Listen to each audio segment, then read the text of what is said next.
To former House Speaker Newt Gingrich, a top Trump supporter and author of the new book, a novel, Treason. Welcome, Mr. Speaker.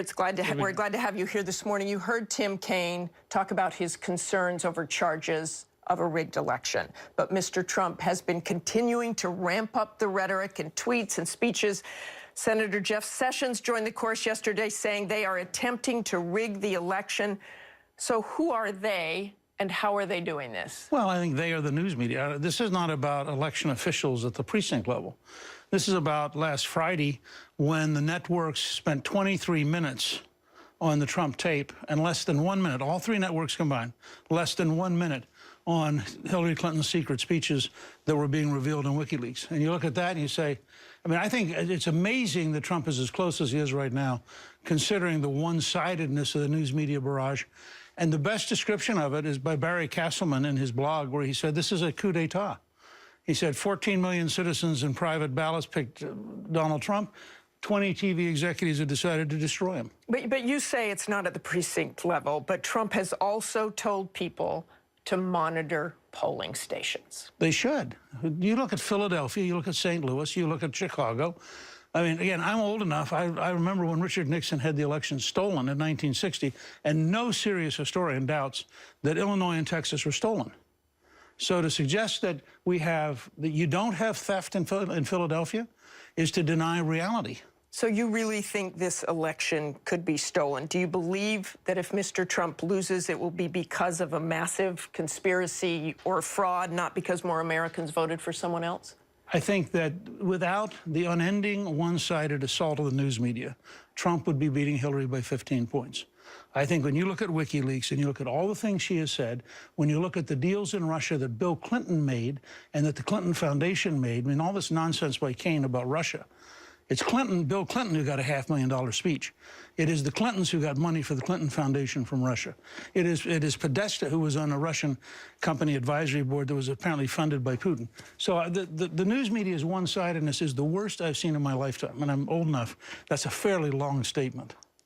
I want to go back to what House Speaker Paul Ryan said through a spokesperson. You were Speaker of the House, as we know. He expressed confidence in the electoral system. He is a Republican. Our democracy relies on confidence in election results, and the Speaker is fully confident the states will carry out the election with integrity, Ryan's National Press Secretary said in an email. Well, if Ryan... You just simply disagree with Paul Ryan? First of all, Paul Ryan's from Wisconsin, where they actually have honest elections. I think if Ryan would go and look at the history of Philadelphia, including 4 years ago, the intimidation. I assume he's probably looked at other elections and he's talking about the whole electoral process. Well, I'm just saying to you, there are clearly cases where you clearly have intimidation. There are cases where you clearly have theft. There are cases where you have people. There's a guy in California who was voting 24 years after he died. I mean, so to suggest to us that people who are concerned about honest elections are somehow nutty, I think is a mistake. Second, Trump's major complaint about the election is not it's not at the poll level. It's at the news media level. This election is being rigged by the national media, who are doing everything they can to suppress bad news about Hillary and everything they can to maximize bad news about Trump. You just heard me talk about WikiLeaks with Tim Kaine. Yes, you spent how long of that session on Trump and sex, and then how long in that section? I'm just suggesting to you... Let's talk a little bit about his language this week, and that certainly did get a lot of news media attention. It's also stirring something in people who openly talk about assassination or revolution. Let's listen to this. If Hillary Clinton gets in, I'm ready for a revolution because we can't have her in. If she gets into government, I'll do everything in my power to take her out of power. Which, if I have to be a patriot, I will. It sounds like you're saying that it would be acceptable to assassinate a president. If she's corrupt, why should she be able to stay in office?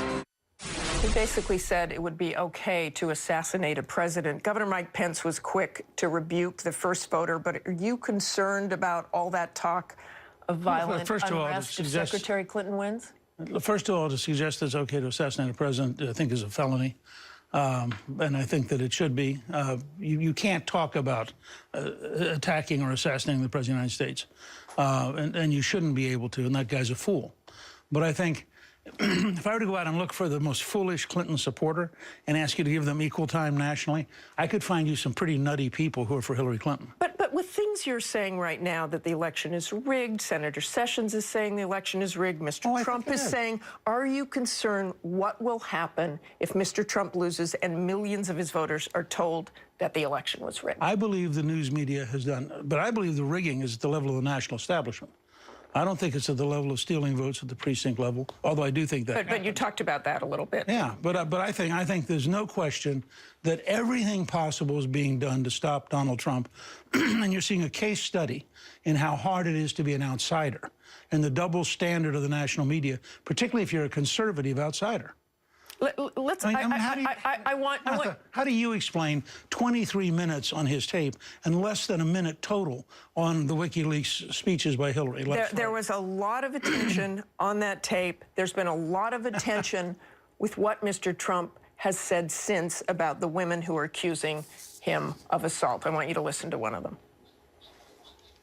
Believe me, she would not be my first choice, that I can tell you.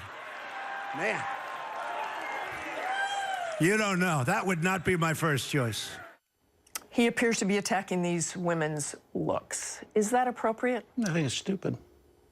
Is that why the coverage continues? No, the coverage continues because you guys want it to continue. The fact is, Trump did not set out to get 23 minutes against himself in less than a minute and I think that's a devastating number, which came, by the way, from the Hill.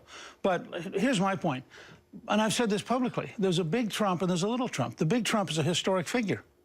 The big Trump beat 16 other people for the nomination. The big Trump is creating issues that make the establishment very uncomfortable. The little Trump, frankly, gets out of is stupid. I mean, that comment just then is dumb. And I don't defend him when he wanders off. I've told him over and over. You know, presidents have to be disciplined. And in that sense, Hillary's probably better trained to be president. It's just that she's the most corrupt person ever to get the nomination of a major party. But you've got a little over 3 weeks left in this election, and Donald Trump is saying things like that again and again. Right. And you have 3 weeks left in this election. Hillary Clinton is lying again and again. So the fact is we have two very deeply flawed candidates. And I think it's amazing that after a week-long barrage by the media, the total shift was 2 points from your earlier poll. Think about that. After a week-long beating him up, the total shift is 2 points. So what does he have to do in these next 3 weeks? Clearly, you're saying discipline. I think in a disciplined way, using texts that are thought through, he should outline the scale of corruption that permeates this city and make very clear to the American people they have two choices.